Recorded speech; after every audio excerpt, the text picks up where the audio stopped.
ప్రియతమ ప్రధానమంత్రి మోదీ గారు అప్పులు లేని భారతదేశాన్ని నిర్మిద్దాం. మీరు మంచి ప్రణాళికలతో ఈ భారతదేశాన్ని ముందొచ్చే తరాలకు ఇప్పుడున్నటువంటి అప్పులన్నీ కూడా తీర్పేసి ముందు భవిష్యత్తులో ఏ రాష్ట్రం కూడా అప్పులు చేయకుండా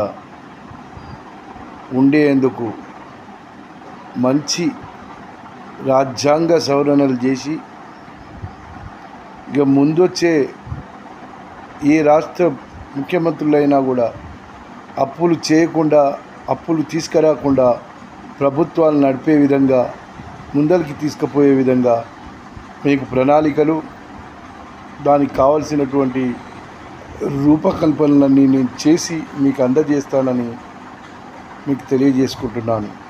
ప్రధానమంత్రి గారు ఎందరికో అవకాశం ఇచ్చారు, నాకు ఒక అవకాశం ఇవ్వండి. నాకు రాజ్యసభ సభ్యునిగా అవకాశం ఇవ్వండి. నన్ను మీ సలహాదారునిగా నాకు అవకాశం ఇస్తే ఎలా ముందరికెళ్ళాలి, ఈ భారతదేశంలోని అప్పులన్నీ కూడా ఎలా చెల్లించాలి, రానున్నటువంటి ముందు తరాలకు మనం ఎలాంటి మంచి భవిష్యత్తుని ఇవ్వాలని దాని మీద కూడా మీకు ఎప్పటికప్పుడు ప్రతిరోజు మీకు కొన్ని సలహాలు సూచనలు మీ ముందుకు తీసుకొస్తామని కూడా తెలియజేసుకుంటున్నాము.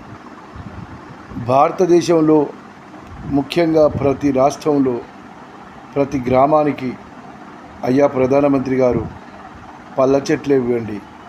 మామిడి, చింత, అల్లనేరేడి, తాటి చెట్లు, కొబ్బరి చెట్లు, మేడి చెట్లు, వివిధ రకాలైనటువంటి చెట్లను ఇస్తే ఈ భారతదేశం అన్నపూర్ణ భారతదేశంగా ఉంటుంది.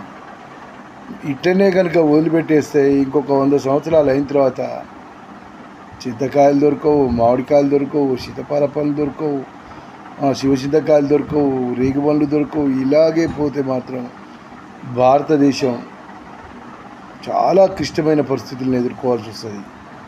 ప్రధానమంత్రి గారు అవకాశం ఇవ్వండి, నాకు రాజ్యసభ సభ్యునిగా ఇవ్వండి, అవకాశం కల్పించండి, మీ సలహాదారునిగా నన్ను ఉంచండి.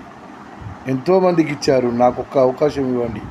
సామాన్యులకు ఇస్తావు అని ఆశతో మిమ్మల్ని ప్రార్థిస్తున్నాను.